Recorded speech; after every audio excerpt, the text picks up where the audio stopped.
Saints Chrysanthus and Daria are saints of the early Christian period. The names appear in the Martyrologium Hieronymianum, an early martyrs list, and a church was built in their honor over the reputed burial place in Rome. Legend. Acts of the Martyrs relating the legend of Chrysanthus and Daria exist in a Greek and in Latin versions, dating from the 5th century in all, without historical value, according to the Catholic Encyclopedia. According to legend, Chrysanthus was the only son of an Egyptian patrician named Ptolemyus Apollyon, who lived during the reign of Numerian. His father moved from Alexandria to Rome.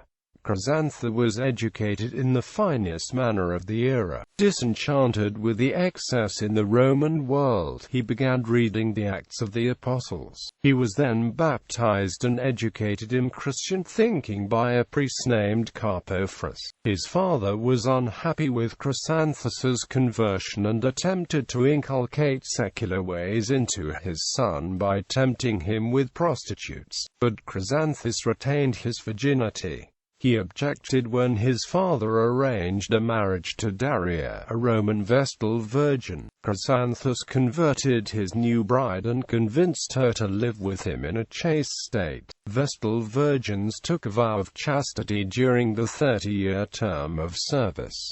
They went on to convert a number of Romans. When this illegal act was made known to Claudius the tribune, Chrysanthus was arrested and tortured. Chrysanthus's faith and fortitude under torture were so impressive to Claudius that he and his wife, Hilaria, 2 sons named Maurus and Jason, and 70 of his soldiers became Christians. For this betrayal, the emperor had Claudius drowned, his sons beheaded, and his wife went to the gallows.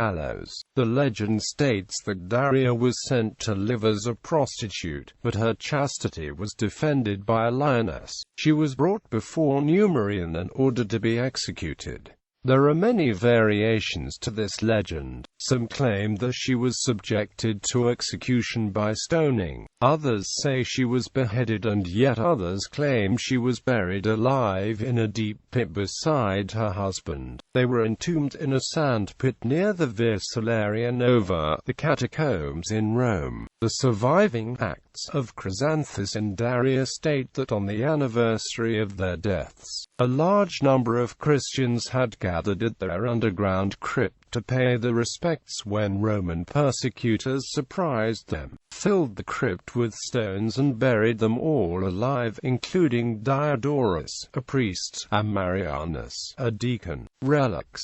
At least 3 places claim to possess the remains of Saints Chrysanthus and Daria. In the 9th century, the reputed remains were brought to Prum in modern-day Rhineland Palatinate, and these relics are presently in the Church of Chrysanthus and Daria, Bad Münstereifel, Germany. In 1011, Pope Sergius IV gave Fulk-Nerra, Count of Anjou, the reputed bodies of Chrysanthus and Daria upon his return from a pilgrimage to Jerusalem. Fulk gave them to the monastery of Beni Locus, which he had recently established. The Cathedral of Reggio Emilia, North Italy, also contains relics reputed to be those of Daria and Chrysanthus. A scientific study of some of the bones that confirmed that they were those of a young man and a young woman in their late teens, with a radiocarbon date between AD 80 and AD 340.